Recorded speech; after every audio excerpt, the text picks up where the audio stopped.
You mistake tolerance for strength.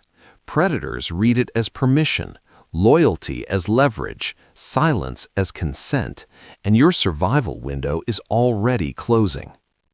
You were trained to see the world through morality, fairness, intentions, good people. That lens is decorative. It exists to keep systems calm, not to keep you alive. Selection doesn't care what you meant, it only responds to what you signal. Every social environment is a filtering mechanism. Offices, friendships, families, markets, even silence-filled rooms. They sort, they test, they apply pressure. Those who fail are not attacked out of hatred, they are harvested out of efficiency. Predators don't wake up angry, they wake up observant. You were never judged by your values, you were assessed by your tolerances. Selection operates below language. Before anyone speaks, your posture, timing, compliance, and hesitation already declared your rank. You think respect is negotiated through fairness. In reality, it's established through boundaries others cannot cross without consequence. When those boundaries are missing, selection completes its task. This is why appeals to decency fail. Decency is not a shield, it's a broadcast.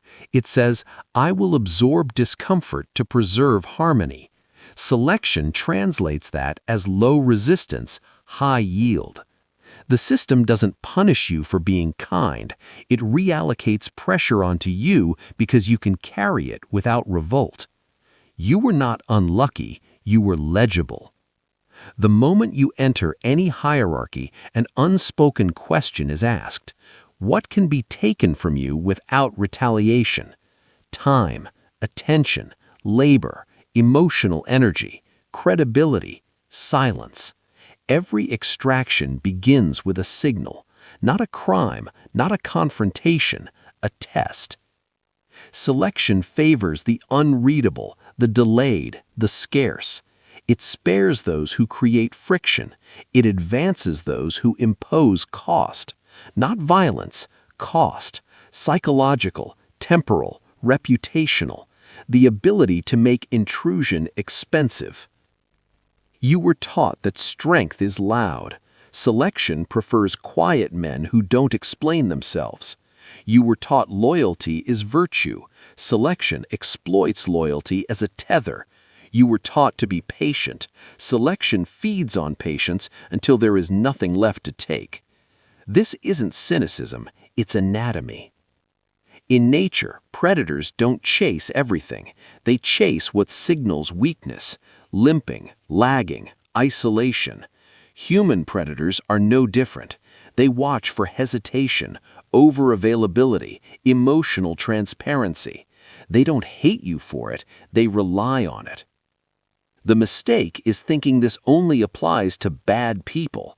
Selection doesn't have ethics, it's not personal. Even decent individuals will apply pressure where it meets least resistance, not because they're cruel, but because systems reward efficiency. If you absorb stress quietly, you become a pressure sink.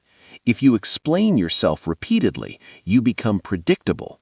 If you tolerate small violations, you advertise tolerance for larger ones. Selection escalates. This chapter isn't about paranoia, it's about recalibration.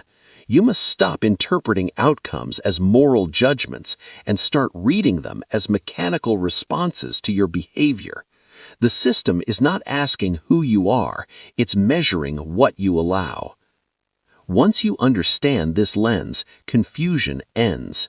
Betrayals feel less shocking, disrespect feels less mysterious. You stop asking why me and start asking what did I signal? That question is dangerous but necessary, because until you see yourself as an object under selection pressure, you will continue to behave like a subject waiting for fairness, and selection always consumes those who wait. Predators don't guess, they read. Before anyone decides how to treat you, they scan for efficiency. Not consciously, not maliciously, automatically. Human predation is not emotional, it's logistical. The mind looks for leverage the way the eye looks for light. You believe danger announces itself. It doesn't. It listens. Every interaction begins with micro-tests, small requests, slight intrusions, casual disrespect masked as humor, delayed replies, boundary nudges. These are not accidents, they are diagnostic probes. The response determines escalation. When you comply quickly, you confirm availability. When you explain yourself, you confirm insecurity. When you tolerate discomfort to avoid tension, you confirm that tension works on you. The predator doesn't need intent, only confirmation. Signal detection operates faster than morality. Before someone decides whether they should exploit you, they've already learned whether they can. Ethics come later, if at all. Your mistake was assuming people assess character. They assess cost. Predators, corporate, social, romantic, political, are calibrated to spot four things instantly: delay tolerance, boundary clarity, emotional leakage, and retaliation risk. These are not taught, they are sensed, like blood pressure. You leak information constantly: your speed, your tone, your eagerness, your silence. Even restraint can be a signal if it's passive rather than controlled. The difference is surgical. Most men fail here because they confuse calm with weakness and transparency with honesty. Predation feeds on both. Calm without threat is sedation. Transparency without leverage is exposure. The most dangerous signal you can send is predictability. When your reactions follow a moral script, be fair, be patient, give benefit of the doubt, you become programmable. Predators don't need to dominate you, they only need to schedule you. This is why over-explaining is fatal. It gives your internal logic away. Once someone understands what governs you, they no longer negotiate, they navigate around your rules. Silence is only power when it's chosen, otherwise it reads as fear. Stillness is only strength when paired with consequence, otherwise it's submission. Predators are hypersensitive to emotional leakage, micro-frustrations, apologies you didn't owe, nervous laughter, excess politeness. These are not signs of goodness, they are tells. Each one lowers perceived retaliation risk. And retaliation risk is the only universal deterrent. Not violence, not anger, cost. Cost is psychological weight, the sense that pushing you further will create friction, delay, or unpredictability, that interacting with you is not frictionless, that extracting from you will require effort. You were trained to remove friction, be easy, be agreeable, be efficient. Selection rewards efficiency for the extractor, not the extracted. This is why predators test softly at first. They don't need to rush. They escalate only when signals confirm safety, when nothing pushes back. Once you understand signal detection, a brutal truth appears. Exploitation rarely begins with force. It begins with permission. And permission is granted through behavior, not words. You don't lose power suddenly, you broadcast its absence gradually. This chapter isn't about becoming hostile, it's about becoming unreadable. Slower responses, narrower access, fewer explanations, neutral affect paired with decisive action. You don't signal threat, you signal inconvenience. Predators don't pursue inconvenience, they reroute. Until now, you believed danger was external. It isn't, it's responsive. It forms around the openings you provide. And unless those openings close, the system will keep sending pressure, because that's what systems do. Predators don't need complexity, they need patterns. 4 signals appear again and again in men who are quietly selected against, not because they are weak by nature, but because their behavior advertises access. The first signal is over-availability. You answer quickly, you adjust your schedule, you make yourself reachable. This looks like commitment. Selection reads it as surplus. Scarcity creates value. Availability collapses it. When your time is always accessible, it carries no weight. Predators move toward what is rare and extract from what is abundant. Over-availability tells the system you have nothing else competing for your attention, or worse, that you will drop everything when pressure appears. This is not about being busy, it's about being interruptible. If others can redirect your focus without cost, you are already subordinate. The second signal is excessive explanation. You justify decisions that required no justification. You narrate your thinking. You soften refusals with reasons. You think clarity builds trust. In reality, explanation exposes internal structure. Once someone understands why you act, they can predict when you will fold. Explanation is not communication, it's disclosure. Power speaks in outcomes, not reasoning. When you explain, you are negotiating legitimacy. When you act without explanation, legitimacy is assumed. Predators prefer men who explain because explanations are handles. The third signal is emotional leakage, frustration in your voice, relief when pressure lifts, guilt when you say no, nervous humor to smooth tension. These are not harmless quirks, they are telemetry. They tell others where leverage works. Emotion is not weakness, uncontrolled emotion is. Predators don't exploit feelings, they exploit reactions. If discomfort changes your behavior, discomfort will be applied. If silence unnerves you, silence will be used. If approval regulates you, approval will be rationed. Every visible reaction is a data point. The fourth signal is tolerance of small violations. Late replies you excuse, disrespect framed as jokes you absorb, boundaries tested just this once. You believe restraint preserves harmony. Selection interprets tolerance as consent. Violations are never isolated, they are calibration attempts.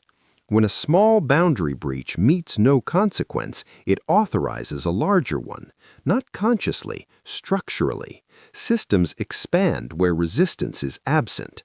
Predators escalate not because they are bold, but because you made escalation safe. These 4 signals rarely appear alone, they cluster. Over-availability pairs with explanation. Explanation pairs with emotional leakage. Emotional leakage pairs with tolerance. Together, they form a complete access profile. And here is the inversion most men resist. None of these signals come from malice or stupidity. They come from social training. Be open, be responsive, be understanding. Be patient. These traits function in cooperative environments, but selection is not cooperative. It is competitive under politeness.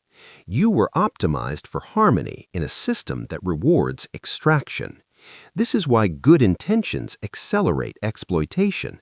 The system doesn't care why you behave as you do. It responds to the effect, and the effect of these 4 signals is reduced cost of intrusion. Predators don't need to dominate men who signal like this. They let the system do it for them. Deadlines tighten, requests increase, respect thins, all without confrontation. If you recognize yourself here, understand this: recognition is not absolution. Awareness without behavioral change only makes exploitation more efficient, because now you will rationalize instead of resist. This chapter is not a mirror for self-pity, it's an inventory. These signals are removable, but only if you stop seeing them as virtues and start seeing them as vulnerabilities. Selection doesn't punish morality, it punishes visibility without force, and until these four signals are addressed, no strategy will hold, because every strategy will leak through behavior. You might still believe this is situational, bad luck, bad people, wrong environment. That belief protects your ego, but it keeps you exposed. These outcomes repeat because they are structural. Human nature hasn't changed, only the disguises have. History makes this obvious. Every hierarchy, tribal, imperial, corporate, operates on extraction. Resources flow upward and inward. Pressure flows downward and outward. Those closest to power offload strain onto the least likely to resist, not the weakest in appearance, the least costly to burden. Empires didn't collapse because rulers were cruel. They collapsed because pressure accumulated on populations trained to endure silently. The same mechanics exist in miniature today. Organizations, families, social groups, they all distribute discomfort. Selection determines where it lands. The four signals you learned aren't neutral behaviors, they are markers of absorption capacity. They tell the system you can carry load without revolt, and systems always route load toward stability. You confuse being targeted with being disliked. That's inaccurate. You are targeted because you are reliable, reliable to respond, reliable to explain, reliable to tolerate, reliable to stay. Reliability without leverage is servitude. Human beings are pattern-completing machines. Once a pattern of non-resistance appears, behavior fills in automatically. People don't think, "I will exploit him." They think, "He won't mind." Or worse, they don't think at all. They act. This is why good men are often shocked by how far others go. They assume escalation requires intent. It doesn't. It requires permission, and permission is embedded in precedent. Small violations matter because precedent compounds. Once you accept a lower status interaction, the system updates your file. From then on, future interactions are framed against that baseline. Raising boundaries later feels like aggression, not correction. That's why standing up for yourself late backfires. The system resists sudden rank changes. It interprets them as instability. Early boundaries feel natural, late boundaries feel hostile. Predators understand this intuitively. They don't rush. They let you define yourself downward. Then they step into the space you cleared. Evolution favors this behavior. In primate hierarchies, dominant individuals rarely attack directly. They posture, they test, they wait for submission signals. Only then do they take. Violence is inefficient. Compliance is cleaner. Modern predators use emails, deadlines, tone shifts, social pressure, same mechanics, new tools. You were taught that kindness disarms aggression. In reality, kindness without consequence attracts it, not because people hate kindness, but because systems require sinks, places to dump friction, emotional labor, excess demand, unwanted responsibility. If you don't generate friction, you become friction's destination. This is why environments turn toxic around certain men. They don't turn toxic, they reveal underlying extraction patterns once a suitable host appears. Remove the host, pressure redistributes. This isn't pessimism, it's clarity. Once you understand this, resentment dissolves. You stop moralizing outcomes and start engineering behavior. You realize no one owes you restraint. The system only responds to cost. And here is the most unsettling truth. Even people you respect will apply pressure if the structure allows, not out of cruelty, but out of gravity. Pressure flows downhill. You don't fix this by demanding respect. You fix it by altering the terrain so pressure cannot settle on you without resistance. Until then, every environment will eventually reorganize around your signals. Different faces, same outcome. This chapter exists to destroy hope in fairness, because hope in fairness keeps you stationary, and stationary men are easy to lean on. Only once you accept that these outcomes are inevitable without intervention, strategy begins. Correction does not begin with confrontation. That's the amateur mistake. Confrontation burns leverage and announces intent. Strategy begins with withdrawal, controlled, silent, precise. You don't fight pressure head-on. You remove the surface it presses against. The first move is access restriction, not dramatic disappearance, narrowing, delays where there used to be immediacy, fewer explanations, fewer entry points. You stop being interruptible. Time becomes gated. Responses become paced. This alone destabilizes extraction patterns because it breaks predictability. Systems rely on rhythm. You disrupt it. Next is behavioral compression. You reduce expressive range. No emotional narration, no visible relief, no guilt signals. Neutral affect, decisive outcomes. You speak less and end interaction sooner. Not coldness, economy. Every extra sentence is a handle. Every handle invites pull. Then comes boundary enforcement without justification. This is where most men fail. They enforce boundaries and immediately explain them, apologizing the cost away. Don't. Boundaries work only when they introduce friction. That doesn't work for me. Ends the exchange. Silence does the rest. If pressure continues, the cost escalates, not with anger, but with consequence, delay, withdrawal, refusal. Notice what's missing. Moral arguments, appeals to fairness, emotional pleas. Those are extraction tools disguised as virtue. Strategy uses mechanics, not sentiment. The most powerful correction is selective absence. You stop being present where you were previously harvested. Meetings, conversations, social loops that run on your compliance. Absence forces recalibration. Systems must reroute pressure. When they can't, behavior changes around you. This will feel wrong at first. You were trained to equate presence with value. In reality, presence without leverage creates obligation, not respect.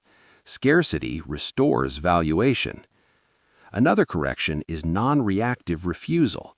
You don't debate, you don't defend, you don't perform indignation. You refuse once, cleanly, and let the discomfort sit with them. Discomfort is informative. It teaches the system where resistance begins. Predators retreat from uncertainty, not hostility, uncertainty. When they can't predict your tolerance, they choose easier targets. This is not dominance theater, it's terrain denial. You also eliminate gratuitous reliability. Reliability is useful only when it's conditional. You keep promises that matter and let non-essential obligations decay. Not sabotage, prioritization. The system learns that your reliability is earned, not assumed. Understand this clearly. Correction will provoke pushback. Not rage, testing. Increased requests, emotional appeals, subtle shaming. This is the system checking if the old pattern still holds. If you collapse here, extraction resumes stronger than before. So you hold, quietly. No announcements, no explanations. Consistency is the message. Over time, two outcomes occur. Either the environment adapts, pressure redistributes, and respect stabilizes, or it reveals itself as fundamentally extractive. In that case, withdrawal becomes relocation. Strategic exit is not failure, it's survival intelligence. This chapter is not about becoming distant from everyone. It's about becoming inaccessible to systems that feed on you. You choose where friction is allowed and where it isn't. Correction is not aggression, it's sovereignty. Once behavior changes, perception follows, not immediately, but reliably. The system updates its calculations. You are no longer cheap to pressure, not dangerous, expensive, and expensive men are left alone.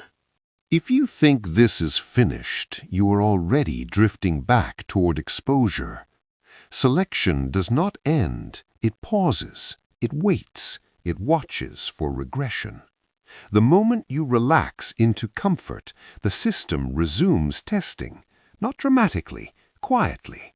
A small request, a casual assumption, a boundary nudged just this once. This is how power is reclaimed from men who believe they are done. There is no permanent win state, only maintenance. You don't become sovereign and move on. Sovereignty is a posture you hold under pressure. The instant you start performing goodness again, explaining, accommodating, smoothing edges, you reopen channels for extraction. Not because people are evil, because systems respond to openings. This is the final trap. Thinking awareness grants immunity. It doesn't. Only behavior does. From this point forward, you are measured differently. Fewer people approach you. Interactions become shorter. Some doors close without explanation. That is not punishment. That is filtration. You are exiting the mass layer where pressure circulates freely. Do not chase what recedes. Men who chase validation re-enter selection at the bottom. Men who hold position let the system reorganize around them. Here is the warning most won't hear. If you try to teach this to others, you will weaken it in yourself. Power knowledge degrades when broadcast. It turns into performance. Performance invites testing. Testing invites erosion. You apply this quietly, or you don't apply it at all. There is no community here, no reassurance, no applause. Those are mass layer comforts. This path reduces noise, not increases it. And understand this clearly, the world does not reward restraint, it rewards structure. If your life is still built on being needed, being liked, being fair, you are still exposed, regardless of how sharp your language sounds. Selection only respects one thing: cost. Remain costly to pressure. Remain difficult to schedule. Remain uninterested in proving anything. Let misunderstanding accumulate. Let absence speak. The system will adapt, or it will exclude you. Both outcomes are acceptable, because at this level, survival is no longer about belonging. It's about sovereignty.